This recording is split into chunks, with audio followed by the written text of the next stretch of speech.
Have you ever told yourself, it's just not worth it? I'll be the bigger person and let it go. How often have you bitten your tongue, held back the words you needed to say, stifled a scream in your chest, just to keep the peace? Here's a hard truth. Every time you do that, you abandon yourself. We grow up in a world that worships surface-level harmony. From childhood, we're taught that maturity means keeping quiet, that politeness is staying silent when something upsets us, that silence makes us better. But that's a lie. Nietzsche saw through it with brutal clarity. He understood that what passes for virtue is often just fear in disguise. Fear of conflict, fear of rejection, fear of being labeled difficult or selfish. And here's the thing. If your main goal is to keep others happy and avoid confrontation, then you're sentencing yourself to silently carry your own anger. Nietzsche called this mindset the slave morality, a belief system invented by the powerless, by the bitter and resentful, by those too weak to fight back, who instead learn to wear masks of humility and submission. The worst part is that this way of living has become the default. It's seen as the correct way to behave. You tell yourself you're doing the right thing, when in reality, you're letting yourself be ruled. Take a moment to reflect.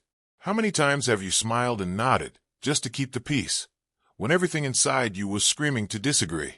How many times have you tolerated unfairness just to avoid stirring the waters? How many offenses, slights, and humiliations have you swallowed in the name of keeping the peace? It doesn't mean you need to go around picking fights. This isn't about aggression. It's about reclaiming your right to exist with self-respect. Because here's the reality. If you never learn to face conflict, it will slowly consume you from the inside. Resentment will build, and eventually, you'll either explode or shut down completely, convincing yourself that being good means being invisible.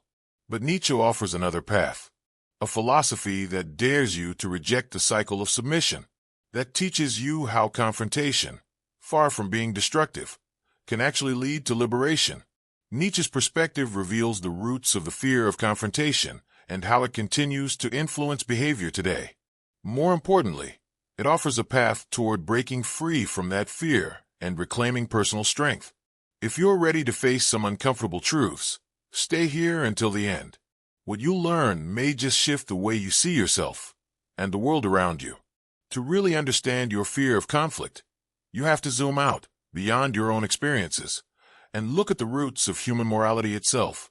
No one explored this more deeply than Friedrich Nietzsche. And on the genealogy of morals, Nietzsche exposes a harsh reality.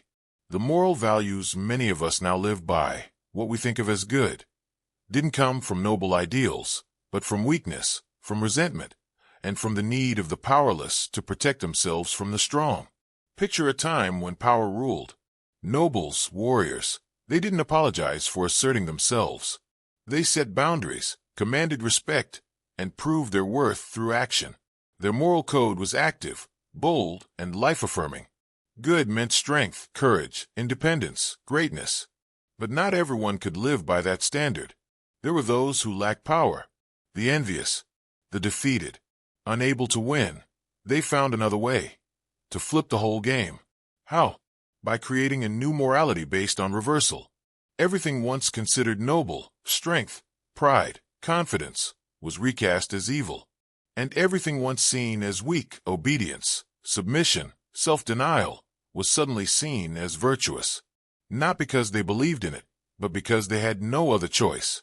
It was a survival tactic. Nietzsche calls this the slave morality. A system born not from life, but from its rejection. A value set that glorifies retreat, denial, and passivity, as if those were higher ideals, when in truth, they are psychological shields for those too afraid to act. You might think this way of thinking belongs to the past, but it's still very much alive today. It influences the way you were raised. You've heard it your whole life. Don't cause problems. Don't talk back. Don't argue. Just be nice. From an early age, you were trained to link confrontation with wrongdoing and submission with goodness. Each time you stay quiet, lower your head, or back away from conflict to keep things peaceful, you're falling under the influence of slave morality. But don't misunderstand. This doesn't mean you're weak by nature. It means you were taught to believe that strength, assertiveness, and setting boundaries are wrong. Some people reduce Nietzsche's idea of the will to power to a desire to dominate others, but that's a deep misunderstanding. When Nietzsche talks about the will to power, he's describing something much more profound, the essential drive of all life. Everything that lives is driven to grow, express itself, and push beyond limits. This is the will to power. It's what makes a seed sprout through the soil, a cub explore its world, a human being invent, build, and transcend. But the morality of the powerless, the slave morality, tries to suppress this force. It says, don't speak up, don't stand out, don't resist, don't be dangerous. It wants to keep you small, harmless, and easy to control. And when you shut down this will, it doesn't disappear. It turns against you. That's when bitterness, helplessness, and resentment creep in. To reclaim your will to power, you have to reconnect with the energy you were taught to fear. You must let go of the idea that being passive is noble. You must accept that life is conflict, and that conscious confrontation is not violence, but a declaration of self-worth. How do you begin? First, realize that fearing conflict isn't a virtue. It's a learned weakness that must be unlearned. Second, start small. Say no more often. Set clear boundaries. Take up space. Third, find the courage to meet life's unavoidable challenges with presence, not to harm anyone, but to affirm your own place in the world. The will to power isn't about controlling others. It's about not letting yourself be controlled. It's about living with integrity, standing tall, and freeing your spirit. But Nietzsche knew this kind of change doesn't happen instantly. It demands deep transformation and inner rebirth. To describe this, he gave us one of the most powerful metaphors in all of philosophy, the metamorphosis of the spirit, from camel to lion to child. And here's the way how you can stop being the camel that carries the weight of submission, become the lion who claims their freedom, and ultimately, the child who creates their own truth. We begin with the camel. The camel is the soul that bears burdens. It is crushed beneath the weight of cultural expectations and moral rules built around submission. Don't speak unless spoken to. Keep your head down. Be agreeable no matter what. Peace is more important than truth. The camel says yes to it all. It's strong in its endurance, but this strength is passive.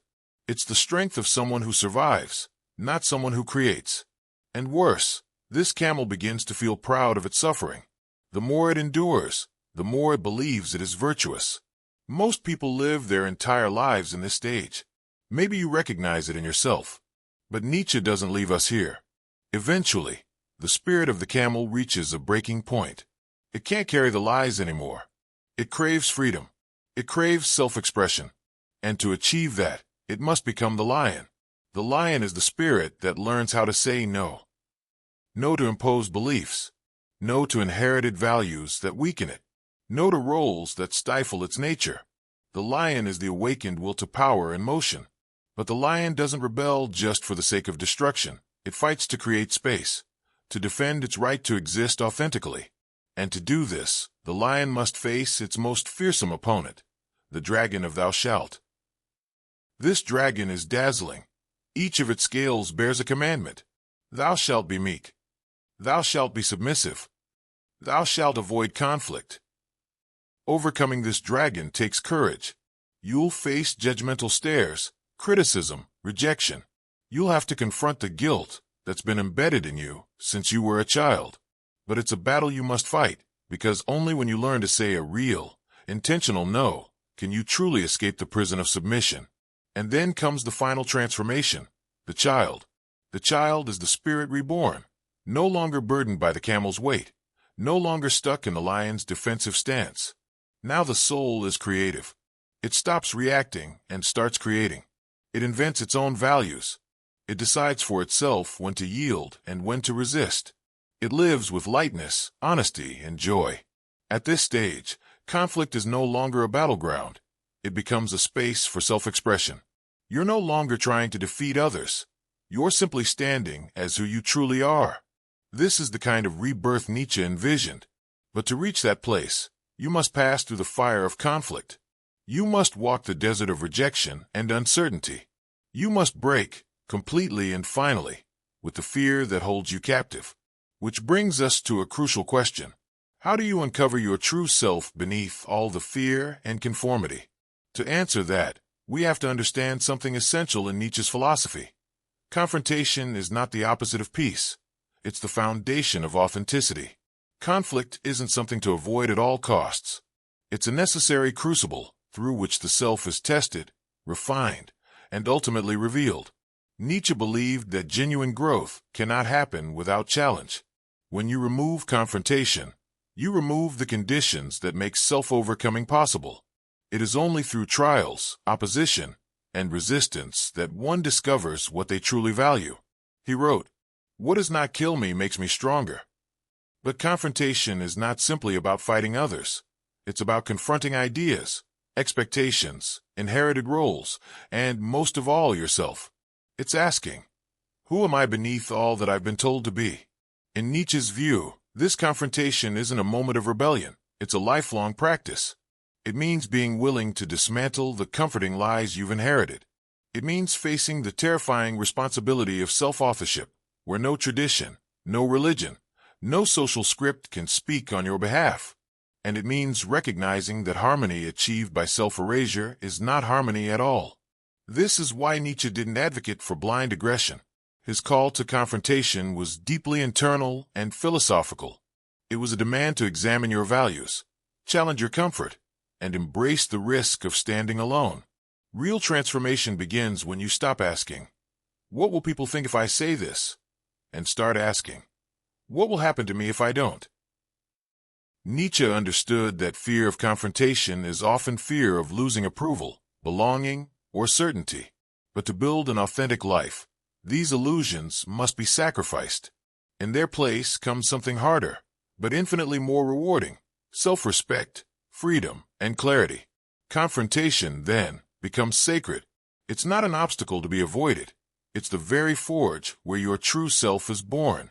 Nietzsche offers a powerful answer in Ecce Homo, the path of becoming who you are. He shows why confronting conflict is essential for discovering who you really are, and how this inner work can reshape every part of our life. Now that the path from camel to lion is clear, and from lion to child, it's time to ask, what's really at stake? Nietzsche presents one of his boldest and most profound ideas: become who you are. In Ecce Homo, he frames this as both an invitation and a challenge, because becoming who you are is anything but effortless. It doesn't happen naturally or automatically. It's a battle. And the first battle you must win is against your fear of conflict. Ask yourself, how much of your life have you lived for others? How often have you chosen paths that pleased your parents, your partner, your friends, even if they weren't true to you? How many times have you buried your truth just to keep the peace? Nietzsche saw this as one of the deepest traps of human existence. Most people never become themselves. They play roles. They wear masks. They adjust and contort themselves to fit expectations. They spend their lives being what they think they should be, not who they are. And this fake harmony comes at a cost. Every time you bury your true will, something inside you dies. Every time you dodge a necessary conflict, your identity weakens. Every time you say yes when you mean no, you drift farther from your true self. Nietzsche understood that fear of conflict isn't just a social flaw. It's a threat to your very existence. Because it's through struggle, with others, with ideas, with the world, that your identity is revealed and refined. Without confrontation, there's no self-knowledge. Without self-knowledge, there's no authenticity. And without authenticity, there's no real life, only a hollow performance. So if you want to become who you are, you must develop the courage to meet necessary conflict head-on. Say no to others' expectations. Say no to roles that don't fit. Say no to your own habit of self-erasure in exchange for approval. Nietzsche reminds us that this path is profoundly personal. There's no pre-written script for who you're supposed to be. There's no universal rulebook you need to follow. You must carve your own way, define your own values, create your own life. That's terrifying, because when you step outside the comfort of the crowd, you're on your own. And at first, that isolation stings. You lose praise. You lose the illusion of safety. But what you gain is far more powerful: the chance to live with integrity. Every conflict you face with awareness moves you forward. Every boundary you assert reinforces your truth. Every time you speak honestly, even with a shaking voice, you take a step toward your real self. Nietzsche doesn't promise us comfort. He offers something far greater, the opportunity to live as a fully authentic human being. And that is worth more than anyone's approval. Staying silent in the face of injustice, abuse, or oppression is not a sign of virtue, it's complicity. If you've made it this far, it's time to confront something uncomfortable.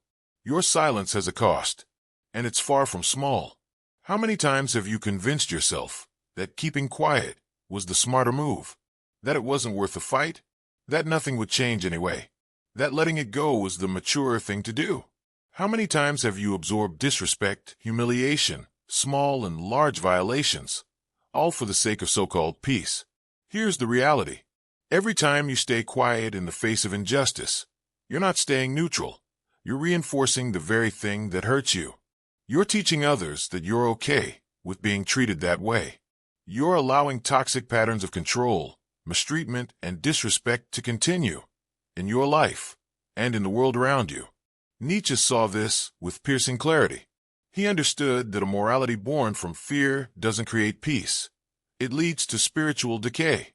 When you silence yourself to dodge conflict, you're not building harmony. You're burying your will. And don't think others can't see it. People sense when you're afraid to speak up, and those with bad intentions use that against you. The silence you think protects you is actually exposing you. Every time you don't set a boundary, you're opening the door for someone to walk over it. Every truth you keep inside gives space for deception to take root. Nietzsche teaches us that living authentically takes courage, and courage isn't the absence of fear. It's doing what's right even when fear is present. Necessary conflict is the space where integrity shows itself. It's where you prove, to others and to yourself, that you have strength, convictions, and limits. So the next time you feel the urge to stay quiet, ask yourself, am I truly being wise, or am I just avoiding fear? If you answer that question honestly, it could change everything. And remember, become who you are doesn't happen in silence. It happens when you dare to stand tall, to face what must be faced, and to claim your place in the world, fully and fearlessly. You weren't born to spend your life as a camel, endlessly carrying the weight of other people's expectations. Inside you, there's also the lion and the child.